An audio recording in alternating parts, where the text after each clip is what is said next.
Hey, welcome to Wolf's Watch. I'm Wolf. Uh, Man, we're looking at the data from December. January is going to be released soon, but Bureau of Labor Statistics data for December, it's not painting a pretty picture. 22% per 22% inflation for producer prices. So that's, down on the supply chain, right? Consumers haven't seen that necessarily. According to the federal government, there's no significant food price inflation, although the butter that we buy at our local grocery store went from 2.79 to 4.99 over the last 18 months. So good to know there's no inflation in that, or that that's not considered significant. Just an example. Personally, been seeing anecdotally about 30% on at least on grocery bill, a median price. But think about that: 22% at the producer price level.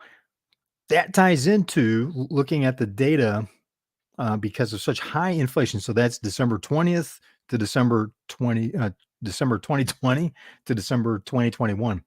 It's pretty massive impact. Tie that into the fact that it was less than 17% increase in orders. That means there's a significant contraction in the economy, leading us into 2022, first quarter of 2022, when you adjust for inflation. Has that impacted you yet? That's what I'd like to know. Has that impacted you yet? We've felt it some. We're making adjustments. And here's gonna put my glasses on. How do you benefit from that? Right? What do you do to make sure that you can seize that you're the company in your market segment that seizes the moment and scales this year, scales up, rather than being one of the companies that stumbles? You may already be on the growth curve, be in the top part of your market, top 5% of your market. Maybe not. Well, how do you get there? How do you stay on a growth path? How do you keep the talent and the customers as they're being affected by this kind of inflation as well, especially if you're doing business to business, right? How is this affecting your customers? How is this affecting you? Here's something to consider. One of the things that happens in inflationary cycles, in down economies, right, cost control becomes a huge issue. No doubt about it. How do you do the cost control in a way that doesn't push away your customers, doesn't limit your opportunities? A key problem, both in scaling and in making scaling up and in making decisions on cost cutting, cost control during down economy, which tend to be fear based, is looking specifically at operations, at all of the processes, all of the tasks that you're doing within your company. Your company's gotten to a size where that's not necessarily a trivial activity, right? You're building a leadership team. You're looking to have that 4 to 7 people that are going to be needed on your leadership team to take your company to 50 million, 100 million in revenue, to be able to run an employee base of 50 to 250 to 500 employees as you continue to scale up, right? Well, you need to work with them on understanding how every single process functions and ties into delivering customer value. There's tools to do that, do standard flow charting. I mentioned in a recent broadcast how the president of then CalFed Bank in California, the CEO used to have on a 5-year basis that every 5 years their company would go through mapping out everything that they did to make sure that they weren't allowing unnecessary processes to grow as the company grew, that they were not allowing waste to creep in, which happens. You do something for a while and it just becomes, hey, we do this, even though it may no longer serve the purpose needed, or there may be a better way, or there may have been a new process put in place, an electronic process that consolidates some things that are still not consolidated in terms of the actual people doing of it, the people tasks around it. You need to map those out. There was a great, and I mentioned this recently, there's a great case study in a bank branch that used a tool called quality function deployment that made sure every single task that was done within the bank branch directly contributed to the customer experience they wanted to create, which was designed around feedback from customers on what they valued, what they wanted, what made it a great place to do business. So this also ties into your war for talent and your ability, your need to have top people and have the right people doing the right things with the right skills. So it ties into what is it that needs to be done? What's the volume that can handle so that you scale properly? When do you really need that people versus not? And especially if you are going to institute new electronic processes or did over the last 18 months of the economic chaos that we've been experiencing, you need to check those processes and make sure they're actually doing what you need done, that they're actually tied directly to customer value. They're actually doing what you think they're doing, and that they aren't building in unnecessary roadblocks or unnecessary tasks, waste. Because typically what happens is company grows, more waste gets built into the processes because it's not, the oversight gets delegated. So people have a different understanding of why things were done, what needs to really be done, what delivers directly to customer value. And also there is the misunderstanding of what checks and balances are effective and how to make that work as well. And it's something I used to see when I worked in the aerospace industry. We literally delivered a hand cart full of paperwork that were sign-offs. And you got the watchers watching the watchers watching the watchers, and then the auditors coming in and watching them, and then someone else auditing the auditors. So there's all this oversight. Is it really effective? Sometimes yes, sometimes no. Right? As we saw in in both of the Challenger disasters, there's a lot of oversight, a lot of checks and balances, still had catastrophic failures. So it's about what's effective, and you have to have your people, especially your leaders, your managers, they have to have the ability to map that out and to show that direct connection, which you need to be able to articulate clearly. You and your top team, whether maybe you and another person, your company's big enough now, it's more than just you, right?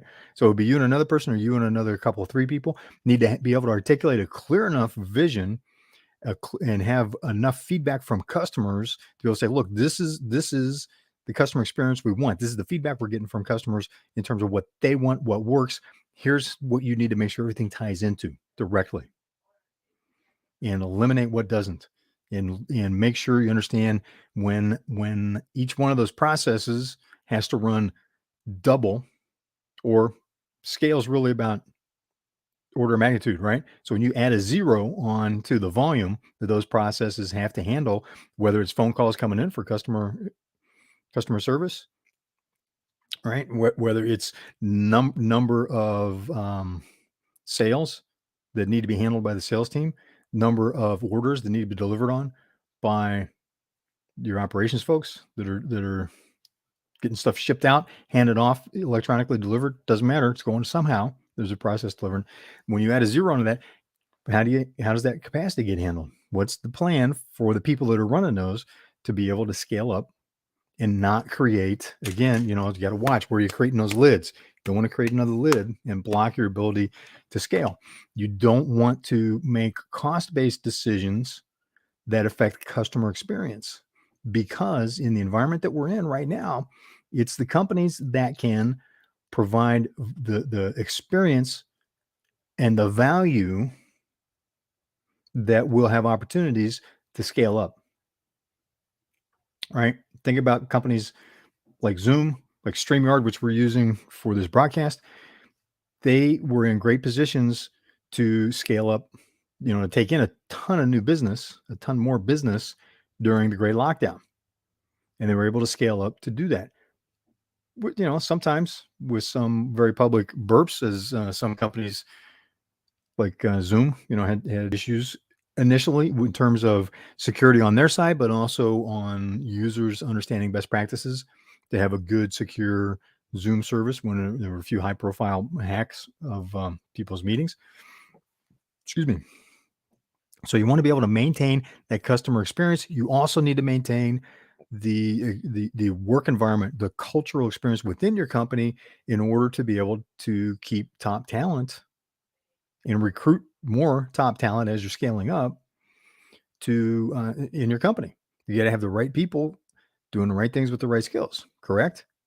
You're not going to know that if you don't understand, if there's not clear understanding of how every process needs to be run consistent with your mission, your values that you run a company on, and the customer experience, customer value. So let me check my notes to make sure I covered what I wanted to deliver for you. So that's just a tip on being able to do that. The scaling, it's so important. The processes are so important because think about customer experience right now. And I'll leave you with this thought. Have you had any bad or let's say frustrating customer service calls personally? Or perhaps, someone on your team, your direct reports, or someone in your family had a horrible experience.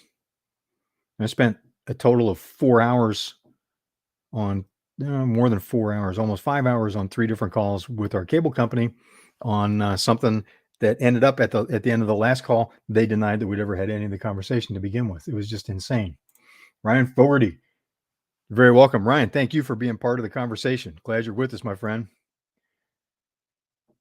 Thank you so much, Rakib. Appreciate the feedback. Thanks for being part of the conversation. I want to hear what your experiences are too in doing all these things. So again, I'll leave you with that thought. Have you had that kind of frustrating experience? Who do you think is going to be able to capitalize on the turbulence that we're carrying into 2022? We're almost halfway into the first quarter of 2022. All indications, all the data is showing we are in a declining, a contracting economy within the US. That creates an opportunity for you. Can you seize it? Customer experience and workplace cultural experience are going to be keys to seizing business in a time when your competitors are fumbling around and stumbling over their own feet and making fear-based decisions on cost cutting that a lot of times could be a negative spiral. One last story. A client that I worked with when I was working for a consulting firm after I left the corporate environment, they were their sales were booming. They also needed to control cost because they were having a scaling problem. So they limited their entire sales department from the VP of sales down to all the front line. Can you imagine that? So our response to that was to quietly disengage, make sure we got paid, and we step back and go, look, while you're sorting this out, we'll our point of contact from our firm that was working with their board said, here's what we're going to do. We're going to step back, let you sort this out. Because there's a family-owned company, and there's some family squabbles going on in that. We're going, this is not something that we can help you with. We use that as a reason to step back because we watched their decision against our counsel to eliminate their sales force as a cost-cutting activity. They thought they were going to rely on one big client that they were about to land, but they couldn't scale to get that to be able to deliver on that. And then their business rested on that one customer. And it did not end well for them. Then we stood back, feeling helpless. We spent a lot of time talking about how we could better serve them, what we would have done different. But once they made that decision, there was no way to help them. They weren't open to outside counsel. So that's another thing. Consider outside counsel. See people knocking it out of the park, go talk to them about what they're doing, especially if they're not in the same industry. And to leave you with something on a lighter note, today is National Women Physicians Day. And that is it's set on February 3rd to acknowledge let me get her name right here, Dr. Elizabeth Blackwell, who was the first woman to become a physician in the United States. She was the first to receive her degree here, and that happened in 1849. So honoring women's physicians since 1849. Thank you so much for being part of Wolf's Watch. I'm Wolf. I will see you on the trail.